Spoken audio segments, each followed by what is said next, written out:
Namaste and welcome. Like Usher once sang about it, these are my confessions. These are my confessions as a yogi, as someone that's been on the inward journey of self-transformation.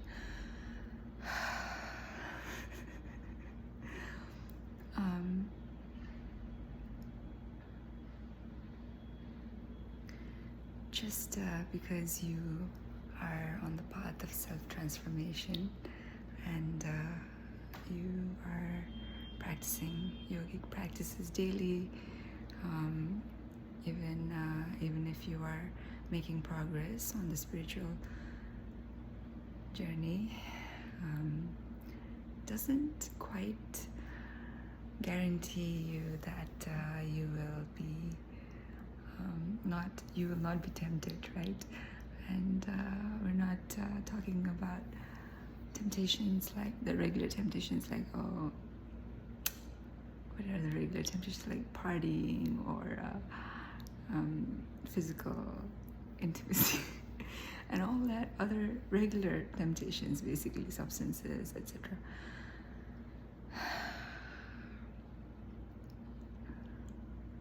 When it comes to the energies, there can be temptations there as well, the altered states of mind. And basically, I am just now walking out of the door of a rehab center.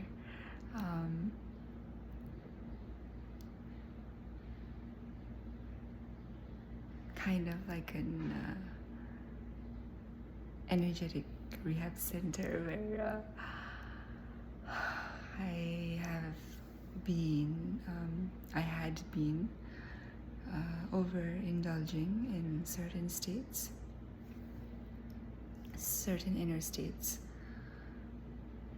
that are of course very pleasant and very ecstatic and very, very magical, and all of that kind of stuff. More on the feminine extreme of experiencing life. And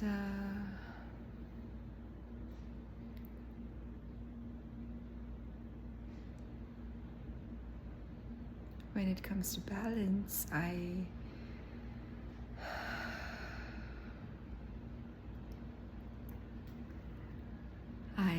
understood balance was important to be more active on the physical plane if you want to get things done, if you want to be engaged in physical activities, do anything in the world physically. But for the last 3 years or so, ever since the feminine within me activated in 2021 or 2022, December 2022. Ever since then, I have basically been like a drug addict, but more of an I don't want to say energy addict, but certain state addicts. For example, one state is bhava samadhi, where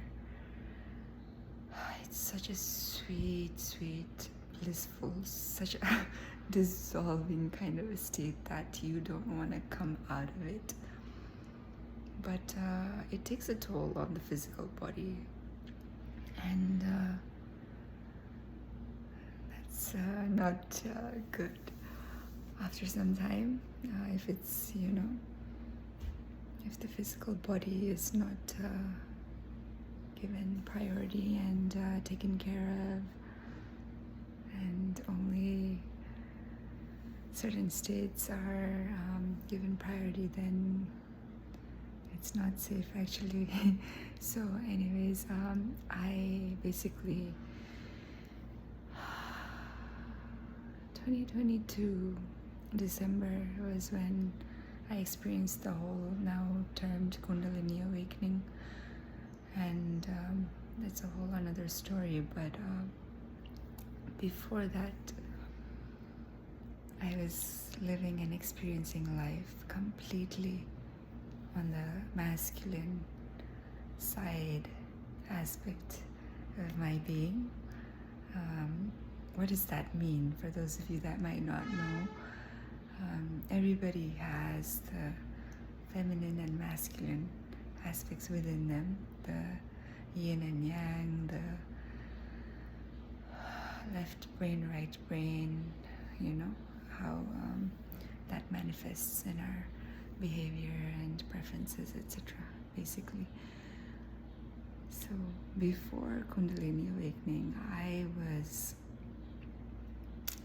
the typical masculine dominated being. Of course, on the outside physically I was very feminine actually, but in my behavior, in my energies, everything I do, how I think, you know, very ambitious, very goal driven, very logical, very practical, and very all of that stuff, step by step. That was going on, and just Kundalini happened, which threw me off completely. Probably wouldn't even be alive, honestly, if it wasn't for the protection of the energetic protection of my teacher. Not physically, but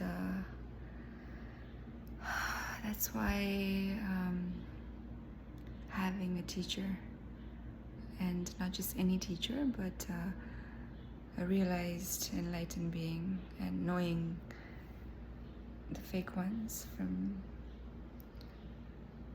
the true ones, I guess, is so important when you're on the path of inward journey, and especially with so many people interested in Kundalini awakening, the whole craze with it. I don't know why that's happening. Maybe people just getting tired of the regular means of distractions, the partying, the drinking.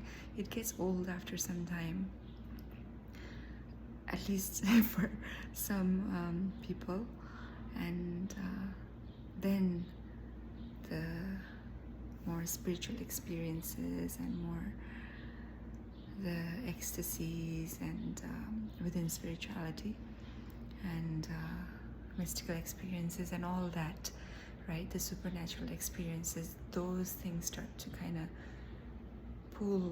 attract certain types of people, and that can not always be safe,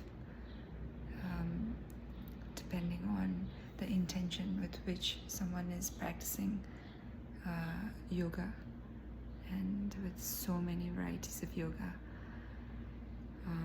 with so much out there just on the internet, as well as just even in person, but without the necessary energetic protection provided. Just people can just be ignited with certain energies, dormant energies within them, and then what? There is no more, there's no safe guidance, and people can go crazy. I am not trying to laugh at the mental health side of things, but I was very close to losing my own mind, especially the first few days and the following couple of weeks, maybe 2 months at the least, after the Kundalini awakening, where certain aspects of the mind was just kind of almost on pause or something, where I'm not, I wasn't able to speak. Anyways, so back to the addictions side of things. When a person is, I think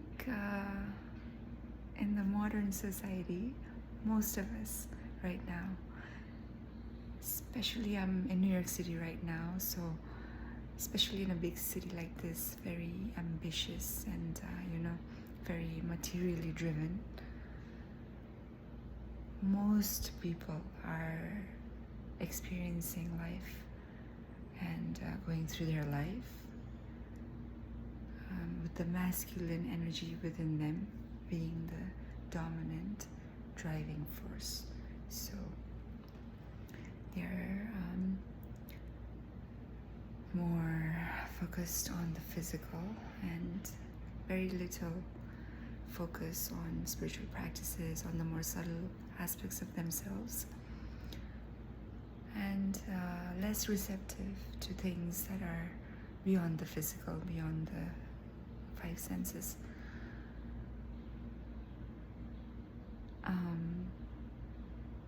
That itself also can be an addiction, which I have experienced before, but after completely flipping over to the other extreme, to the feminine extreme within myself,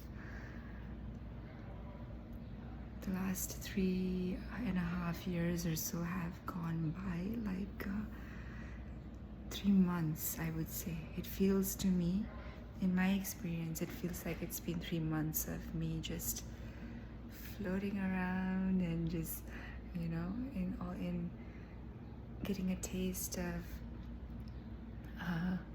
different energies. I'm talking about like visiting different temples that are consecrated and have different, I can almost say energetic taste to them, for a lack of words, like basically like wine tasting or beer tasting that I used to do when I was younger. Energetic tasting. Because different temples, depending on the kind of energetic forms within them, these are the deities that you see inside temples. Depending on what they're exuding, it's a very different. Sorry, my phone storage cut me off, but yes, the energetic forms I was speaking about, my addictions to experiencing different energies and different inner states, basically, even though they are such blissful and sweet and like the nectar of life. It's just too good that you can just drown in it, basically, like moth to a flame. You know how they just basically go to the flame and die like that. I was all the time, all the while, I was still aware, but being the kind of person that usually likes to really go deep into things, experience things very deeply, I consciously allowed myself to go deep into the feminine aspect, and while at the same time noticing, okay, my physical body is taking a day, maybe 2 days after each experience, you know. So even knowing that, I was still continuing it. Part of it because the regular reality, the 3D, the physical reality, felt so surface level and so just kind of lost its color. It all of a sudden it became black and white after the Kundalini awakened. So I just went after experiences that felt so rich and so juicy, almost, if that makes any sense. And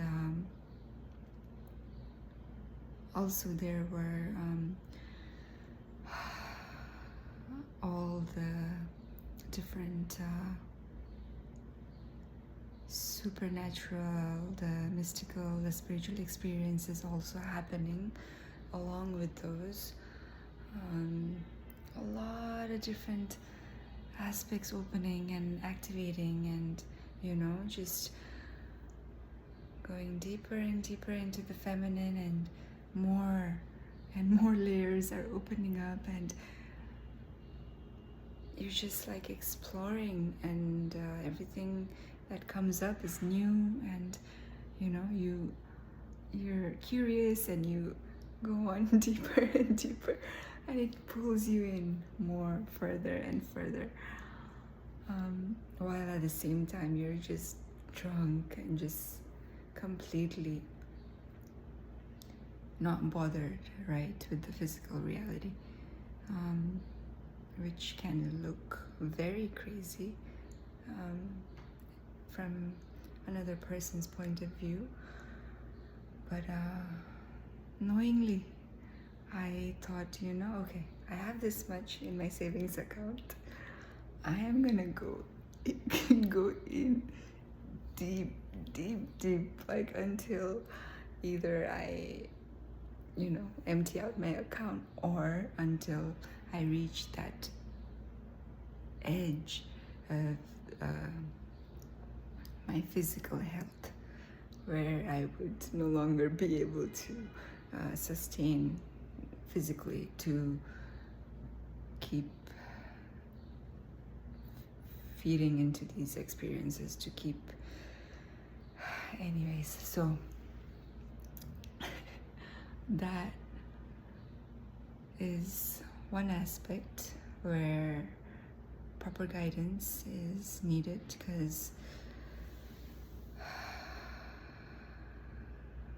it can be a very thin line that if you just cross that, then there might not be a way to return, because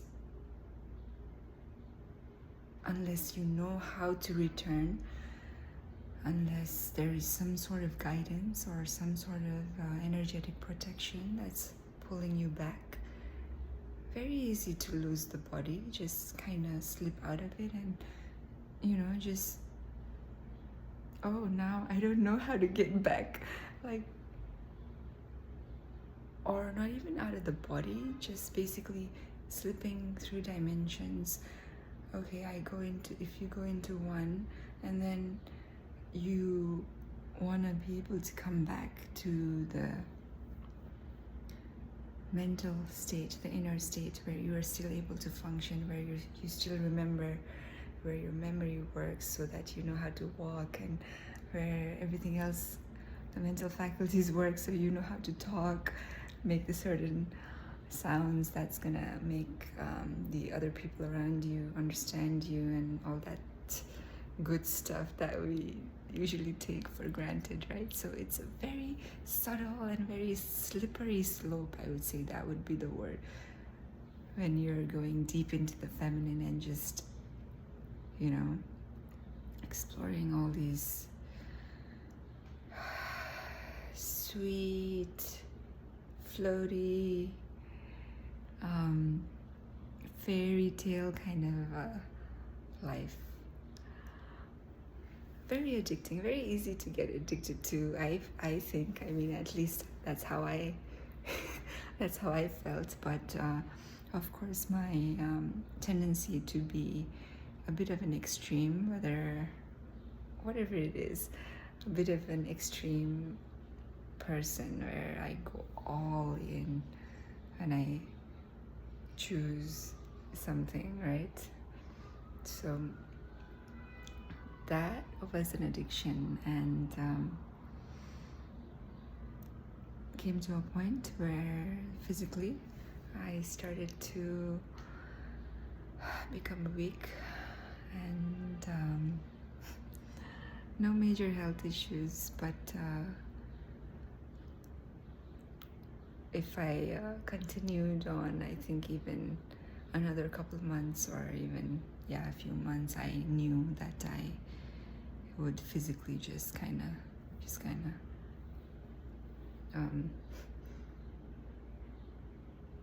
crash out, I guess. So that's why I am barely stepping out of the recovery door, and it wouldn't have been possible to pull myself out of the deep depths of the feminine if it wasn't for my teacher and his protection, his energetic oversight, I would say. Because once you are initiated by a realized, enlightened teacher, a yogi, then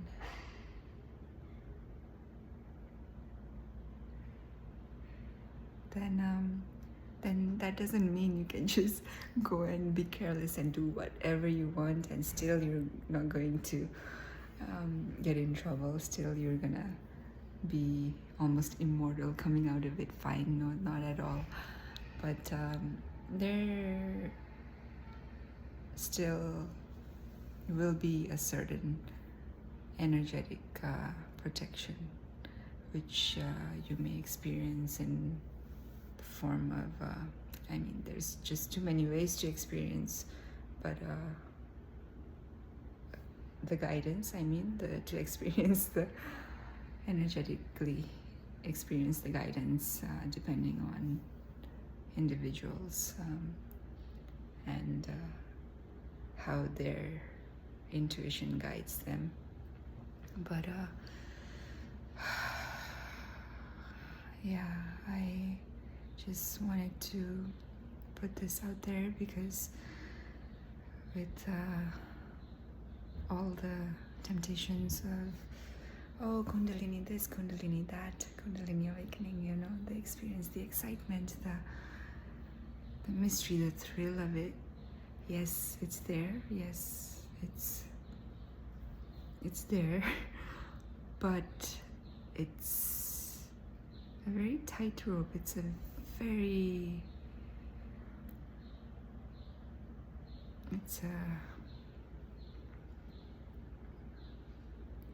it's more dangerous than it's been talked about, is all I wanted to share, so that people don't take it lightly and just start, you know, going into workshops or start getting initiated by people that are just going to have you for one weekend or whatever, initiate you into processes and then just leave you, and then you're completely on your own, right? So if you're someone that is interested in Kundalini awakening practices, in experiencing out-of-body experiences and all that other stuff that attracts a lot of people, just please make sure that you are going about it in a safe way,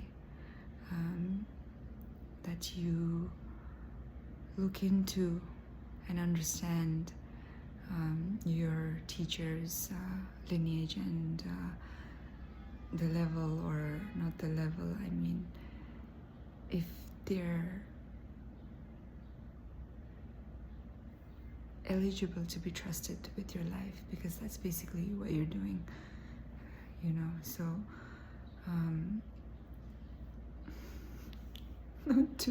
not to scare anyone on the path of inner transformation either, because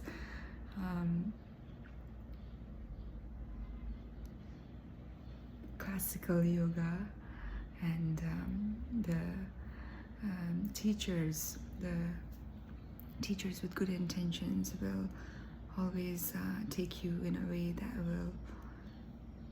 will kind of slowly raise your consciousness, and not just, you know, go about it in a very quick but very dangerous way. So just make sure you're not trying anything and everything off of the internet or any kind of workshops. Do your research and be careful is basically the bottom line.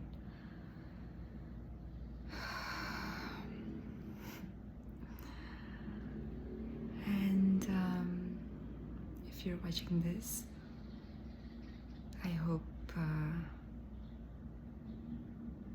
you're in a peaceful state of mind, and if you are not, you can always try the free app. Why am I recommending this? Because this is the meditation that has helped me many times to ground myself and to cleanse off any energies I may have picked up, negative energies, whether from people, from family, or whether my own negative thinking patterns. So this app called Miracle of Mind is a free guided meditation app,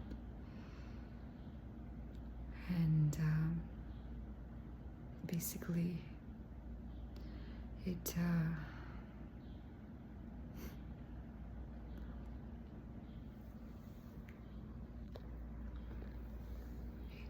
trains your mind to listen to you and to work for you and not against you.